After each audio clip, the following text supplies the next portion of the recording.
have Bellator 222 to talk about. Now, guys, I've spoken to Heather Hardy. I've spoken to Lyoto Machida. I've spoken to Darren Caldwell. There's a lot of names on this show. On the undercard, the prelims, we do have Heather Hardy.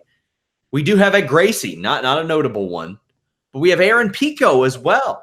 Are you interested in Heather Hardy, Aaron Pico, or the Gracie whose name that Bellator will try to force down your throat over the next week? Absolutely. I think Nyman Gracie defeats Rory MacDonald via rear naked choke. Not that Gracie. Oh, Another sorry. Gracie. My bad. I was just looking at the card. Hobson Gracie. Okay, against Oscar Vera. Yeah. You know what? And listen, I've been involved with the sport since November of 1993. I saw the very first UFC live, and I haven't turned my back on this sport, and I love it. So anytime you put the Gracie name in there, I'm going to be intrigued because they've had such a massive impact on my own life and my own training and my own jiu-jitsu days and stuff like that. So yeah, anytime there's a Gracie involved, and I'm going to pay attention. Now, I wish there was more with Kron Gracie, but I digress. Did you see about that Nate Diaz and Kron Gracie going after Habib Nurmagomedov in the stands? Yeah, of course. Yeah. Anyways, fight your fights in the cage. Diaz brothers. Yeah. But yeah, no, I'm definitely I'm intrigued to see if he can take out Oscar Vera. Hobson's a big boy. He's cutting down to 170. Not much, but yeah, we'll see what happens there. This, I think, is one of the best Bellator cards of all time. You have Pico, Hardy, and a Gracie on the undercard. You move up to the main card, Patrick Mix, who James Lynch spoke to right before he left, a -105. Ricky Bandejas, a -125. That is a very evenly booked card with two guys that Bellator likes. You also have former champion Eduardo Dudu Dantas, a +155 against Juan Archuleta, a -185. I think this is a couple of real good fights to book on this kind of show that you have with all these big names and all these big titles. To the point to where I'm like, damn, you all, much like UFC 238, Joe, I look at it and I'm like, man, they could have spread the wealth a little bit here. They could have taken one or two of these fights and thrown them on a card next week or in 2 weeks. But what do you think of these first two fights? Anything pop out to you with Dantas, Archuleta, Mix, or Bandejas?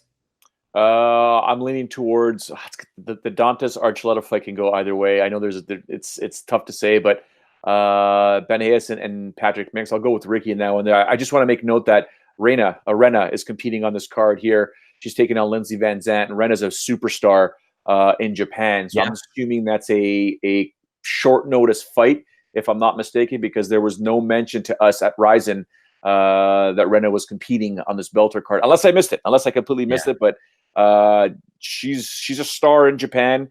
We'll see what's going to happen. I know Nakamura just won out in Invicta, so lots of Ryzen stars are moving across the ocean and competing in the US of A or North America. And again, Horiguchi is another one. But those first two fights that you mentioned, what do you think of Dantas Archuleta?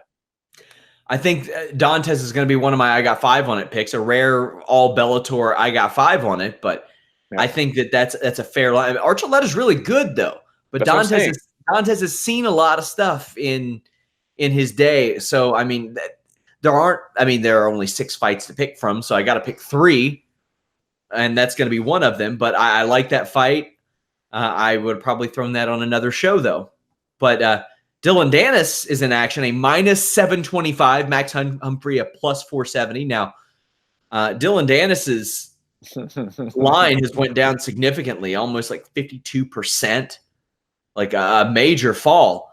It takes one punch to drop a guy that inexperienced in the MMA cage. Now, we have seen that his jiu-jitsu is fantastic, but is it fantastic enough for me to really say, hey, yeah, you know what? He is completely immune to a right hand to the jaw? Not necessarily, Joe. Do I think he's going to win this? Yeah, I do. But at +470 for Max Humphrey? Oh, that's an I got 5 on it. 100%. 100%. It's the oldest adage, since jiu-jitsu came into the North American mindset. It takes one punch to take a black belt to a brown belt, a second punch to take him from brown to purple, another one to take him from purple to blue, on and on and on. 5 punches, he's a white belt. And the guy that Danis is facing is not accomplished. He was a 3-6 amateur and somehow is like 3-2 as a pro. So, I mean, the guy, he's fought quite a bit. He's been in the cage, but never against anybody that's like overwhelming or particularly good in that regard. But I mean, it's Dylan Danis on the show. You know what they want there. They want him to be not, I can't even, calling him McGregor light would be disrespectful to McGregor. Yeah. But he'll try. He will try. Chael Sonnen, a +240. Lyoto Machida, a -300. The odds on Chael Sonnen have actually went up 50%, which I think is fair, I guess. But Lyoto Machida should win this. He has remained active and fought at somewhat of a high level all along. Here's the thing, though, Joe. His first fight at 205 pounds in years. I spoke to him about this. He says it has been a little bit of an adjustment, but it's something that he feels still very natural in doing. I also spoke to him about Antonio Inoki slapping him. I spoke to him about living with Daniel Bryan and Shinsuke Nakamura. Go hunt down that interview. It is very good. I love that interview. A guy that I had to jump at the chance to talk to. But you know why this is here. It's for Sonnen to build it up and talk about it, and then Lyoto Machida to do what Lyoto Machida does. And that's not have great fights, really. Yeah. I mean, I look at this fight here. I mean, I think the odds are fine where they are, only because, when you think about, my heart will always be with Chael. I mean, no ifs, ands, or buts. I absolutely love the guy. I still owe him a steak. So, you got us him for one of our first interviews on Fightful ever. Yeah, he's I'm in debt to him, and he knows it, and he reminds me. But I think when I talk to people about Chael, the one almost common themes or thread seems to be he just doesn't take it serious anymore. He's just there to get paid and stuff like that. I'm like, well, yeah, you're stepping into a cage. I think he's taking it serious. But it's one of those things, who wants it more? And when you look at it on paper, it always looks like Machida wants this fight more than what Chael does. Chael's going to go in there and do what he wants to do, potentially get very, very frustrated. The fact that he can't get close to Machida. But I harken back to when Chael fought Shogun. A lot of people were saying the exact same thing. And before you know it, Shogun's tapping on the mat. Chael's choking him out, guillotine, right? So I don't count out Chael for anything right now. I am leaning towards Lyoto pulling off the victory, only because when you break down the styles in this fight, I think the Dragon's going to win this. But I wouldn't put it past Chael to shock everyone again. Yeah, this is a nice fight on paper and on the marquee, but I don't necessarily expect it to be a great fight in general. I can't say the same for Darren Caldwell and Kyoji Horiguchi. Darren Caldwell, a -125. Horiguchi, a -105. The lines have shifted a little bit, but Horiguchi won this the first time around. Caldwell wanted it. I guess he wanted it. I don't know. I couldn't get more than like a sentence out of him in our interview.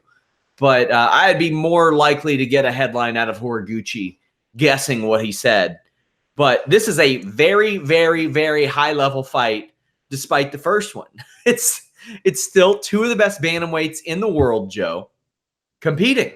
And I'm probably still going Horiguchi here. Well, I called their first fight, and it was a pleasure to call, because Horiguchi, anytime you get to call a Horiguchi fight, it is something special. He's great. Caldwell had his number. Caldwell was winning those first, I think it was the first 2 rounds, and then Horiguchi figured out a way to get the victory. I think it was by submission, if I'm not mistaken. So, but it's in a cage. That's the interesting thing. It is so different. So could Big that time. be enough to shift things in Caldwell's favor? Now, Caldwell has that wrestling background. But as we've seen, Joe, here's the interesting thing to me. The cage has proven in many ways these days to be more of a detriment to wrestling. Like, you'll see wrestlers drag somebody towards the cage, and I'm thinking, why? You just help them get up. Now, with the ropes, I think that Horiguchi has more of an advantage to get up than Caldwell does to hold him down. Although there are some things, I mean, like maybe if Horiguchi's sitting up against the cage, it doesn't quite work that well. But how do you think that will affect things, the transition from the ring to the cage, as well as from Japan to the States? Well, it's not like Horiguchi hasn't competed in a cage before, right? So he knows what to do. And then he's done very well in a cage. He's done damn well in a cage, right? So the other thing to concern ourselves with is, okay, so you've already fought him the first time. You emerge victorious, and you look at where he's training. He's training an American top team. So, when they're training at ATT, you're fighting in a ring, you train in a ring. You're fighting in a cage, you're training a lot around the fence. So I think Horiguchi will be more than ready to deal with the cage aspect, the size of the cage, the footwork required, the pressing the panic button when you get too close to Caldwell. I think what we're going to try to see is Horiguchi do his very, very best to use his speed and his footwork to shock and awe Caldwell. Caldwell's going to do whatever he can to clinch, control, and subdue Horiguchi. And that's the typical fight that we're looking for, on the surface level. But yeah, I'm going with Horiguchi only because he's just he's special, man. He's a fantastic fighter and a great guy as well. I mean, doesn't matter how many fans are around him in Japan, and there's hundreds. He's always smiling, signing autographs, taking pictures, and always has time to have a laugh with me, whether it's Mike Thomas Brown attempting to translate. But yeah, I've always got time for Horiguchi and his people. Main event. I love that the title is defended in the tournament. Rory MacDonald does that. A minus 150 over Neiman Gracie, a plus 120 in this Bellator Welterweight Grand Prix semifinal bout. Neiman Gracie might be a rare plus 120. I got 5 on it because of the way that Rory MacDonald looked in his last fight and what he said after his last fight. Oh, by the way, I didn't think Rory was going to be at this fight. Considering that, like 7-8 weeks after what we saw, that wasn't the Rory MacDonald that we know from years ago. But I don't know if the Rory MacDonald that we expected to see will ever be quite that. I think Bellator welterweight champion is about that ceiling at this stage. If he's already feeling that way about being violent towards another man, you can, if you're Rory, do you just eliminate the ground game here and try to win on the feet, Joe? 100%. Don't get confident. Don't get cocky. Don't play where the man is on fire. We all know that Gracie's game is the ground game, so keep this one standing, go old school, sprawl and brawl, punish him. If not, I think Gracie's going to get on top of him and just dominate and start chipping away at him. I mean, people can compare the Rory MacDonald Damian Maia fight as much as they want as an example to break this one here. In that fight there, what we saw is the fact that Rory MacDonald can withstand world-class jiu-jitsu and do very, very well. But, we got to do the math here. That was in 2014. Rory MacDonald was a different fighter. He went on to beat Tyron Woodley and Tarek Safadine after that, then had those 2 losses to Lawler and Thompson, comes back, beats Daly and Douglas Lima, and that was it. That Douglas Lima fight, I don't know, man. That Douglas Lima fight, I think Rory won. Or, sorry, that Douglas won. And then Gegard Mousasi comes in and defeats him, in 2 rounds. And then he goes with a draw with John Fitch. So do the math. 3 of his last 6 fights has been the Rory MacDonald that we all know. So using that Damian Maia fight as a comparison doesn't work for this guy. Does not work for this guy. I think Gracie's going to do whatever he can to close that distance and try and own Rory MacDonald into either a TKO or a submission. I will have a live post show for this, guys. It is too good of a Bellator show to pass up. But let me go ahead and give you guys my Bellator 222. I got 5 on it picks. The rare plus 120. These are underdog picks, just betting flyers, underdog betting flyers. Neiman Gracie, a plus 120. I think that because of Rory MacDonald's mindset, his inconsistent performance, and the quick turnaround, and Neiman Gracie's hot streak. We can't discount his actual ability there. That's one worth doing. Max Humphrey, a plus 470 against Dylan Danis. We've seen Dylan Danis get cracked. He is not above getting cracked again. That's why I can't rock with minus 725. No thanks, man. Then you have Dudu Dantas, a plus 155, Juan Archuleta up minus 185. I think Archuleta is going to win this, but I think that Dantas has a level of experience that can carry him to victories even when he's in the grips of defeat. And I think that can't necessarily be replicated, having that level of experience. Those are my I got 5 on it picks.